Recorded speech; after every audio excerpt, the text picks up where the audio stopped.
Schools, क्या आपके landing pages parents के दिल तक पहुंचते हैं या सिर्फ अप्लाई नाउ बटन से लीड्स ही कलेक्ट करते हैं? क्या आपका लैंडिंग पेज सिर्फ एक फॉर्म और कुछ जेनेरिक लाइंस है? कोई इमोशनल स्टोरी, पेरेंट कनेक्ट या रियल ब्रांड एक्सपीरियंस नहीं मिलता? और पेरेंट्स फॉर्म भरने से पहले ही इमोशनली डिस्कनेक्ट हो जाता है। आपको क्या लगता है? लैंडिंग पेज आपका एक डिजिटल काउंसलर होता है। अगर आपके लैंडिंग पेज में सिर्फ ऑफर्स, डील और कुछ फ्लैशी सी चीज़ें हैं जिसको आप हाईलाइट करना चाह रहे हैं, तो वो सिर्फ एक नॉइस की तरह बन जाती है। वो आपके जितने भी ऑफर्स हैं वो सिर्फ और सिर्फ कस्टमर का अटेंशन बहुत क्विक स्पैन के लिए टेम्परेरी ध्यान में रहते हैं, बट वो कस्टमर से इमोशन टच नहीं कर पाते, जिससे जो पेरेंट्स का जो ट्रस्ट है ब्रांड के लिए वो नहीं बिल्ड हो पाता, क्योंकि आपने वहाँ पे स्टोरी कम्युनिकेट नहीं करी है। आपने आपका जो स्कूल है वो बच्चे की लाइफ में क्या वैल्यू लेके आएगा इस चीज़ के बारे में आपने फोकस नहीं करा। आपने फोकस करा डिस्काउंट के बारे में, आपने फोकस करा उन सब चीज़ों के बारे में जो शायद पेरेंट्स जिस फीलिंग के साथ अपने बच्चों की एडमिशन कराता है उस फीलिंग को ना कैटर करते, किसी और फीलिंग के बारे में बात करता है जो शायद आपके कॉम्पिटिटर की फीलिंग को में भी मैच करती हो, बट पेरेंट्स की फीलिंग को नहीं। तो अगर लैंडिंग पेज इमोशनली कनेक्शन नहीं बनाता तो वो एडमिशन पाइपलाइन को कैसे स्लोली डैमेज करता है? आपके पेज पे ट्रैफिक आता है, कन्वर्ट नहीं होता। जो लीड आ रही है वो भी बहुत कोल्ड है, क्योंकि लोग आ रहे हैं, लीड भर भी रहे हैं, इंटेंशनली भर रहे हैं, बट वो कहते हैं हम बताते हैं, सोचते हैं, इस तरीके के जवाब आपको मिलने शुरू होते हैं।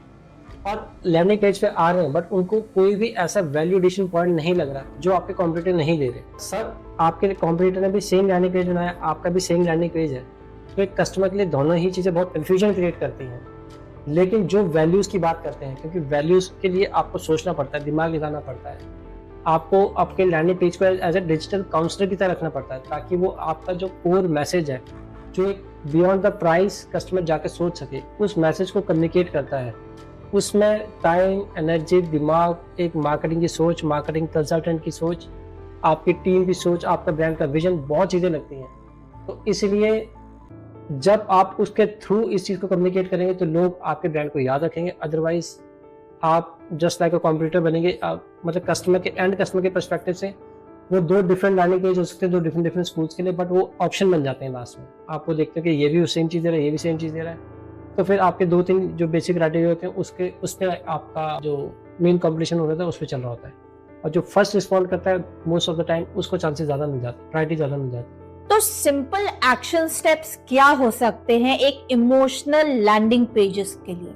आपको स्कूल की वैल्यूज के बारे में, पेरेंट्स टेस्टिमोनियल के बारे में, बच्चों के एलुमनाई जो आपके रहे हैं उनके एक्सपीरियंस के बारे में, इस तरीके के ब्रांड मैसेजेस को आपको अपने लैंडिंग पेज के थ्रू वीडियो फॉर्म में जितना ज़्यादा हो सके उतना ज़्यादा कम्युनिकेट करना है। आपकी जो बच्चों की लाइफ में आपने ग्रोथ वांट कर रही है, चाहे वो एजुकेशनल के हिसाब से, एकेडमिक के पर्पज से है या अदर पर्पज से है, वो सारी ग्रोथ को आपको कहीं ना कहीं अपने लैंडिंग पेज में हाईलाइट करना है। तो फ्रेंड्स, नेक्स्ट लैंडिंग पेज बनाना हो तो ध्यान रखना, सिर्फ फॉर्म नहीं भरवाना है, कस्टमर के इमोशंस को भी जगाना है। सेव दिस गोल्डन रूल और अपनी वेब टीम को टैग करिए।